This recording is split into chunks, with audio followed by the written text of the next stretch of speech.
To make a chain, a turning drum uncoils this wire rod and pulls it through a steel guide ring to a steel draw box. Grease inside the box lubricates the wire. On its way out of the box, the wire goes through a die, such as the one being demonstrated here. The die has a smaller diameter than the wire, and as the turning drum pulls it through, the wire narrows, hardens, and becomes stronger. Now, electrically driven tools move in from all sides. This is a forming machine. A tool called a jaw propels the wire forward, while another jaw pushes on the wire, bending it around a steel pin. It forms a C shape. Another forming tool closes the C, completing one link in the chain. And then another jaw makes the next link. This machine is making jack chain, which is usually used to hang lights. Another forming machine makes a chain that can haul a heavier load.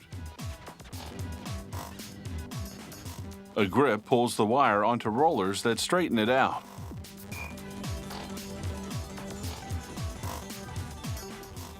Steel cutters now make notches on both sides of the wire.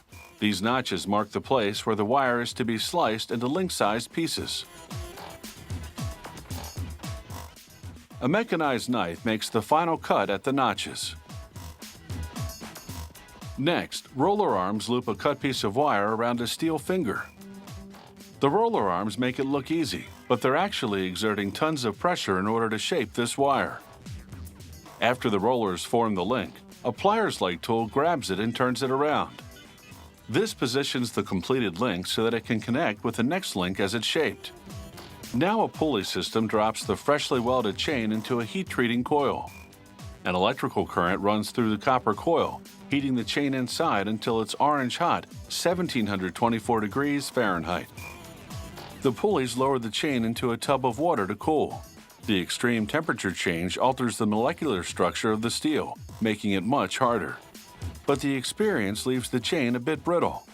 So it goes into a second heat coil that's not as hot as the first one, and then into another cool bath. This takes away the brittleness and gives the steel a bit of stretch.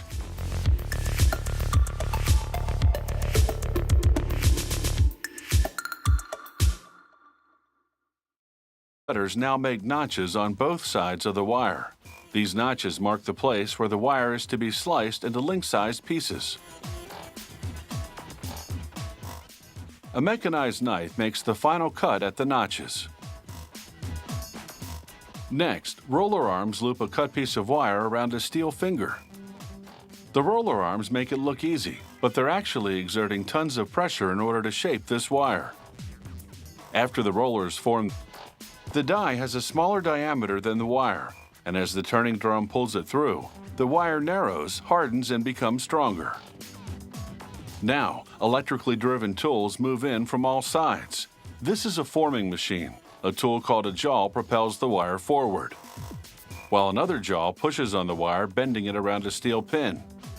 It forms a C shape. Another forming tool closes the C, completing one link in the chain.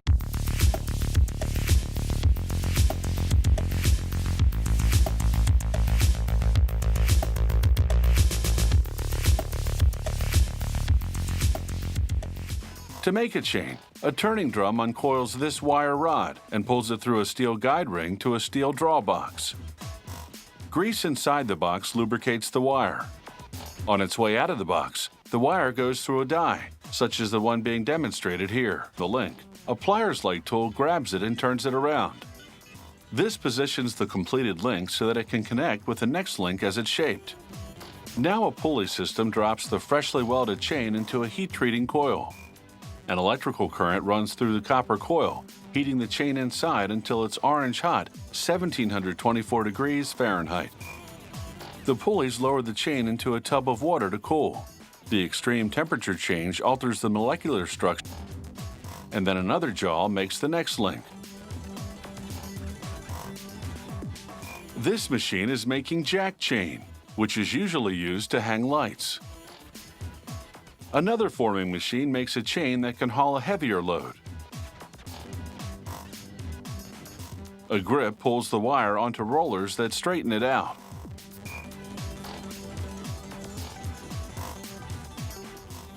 Steel cut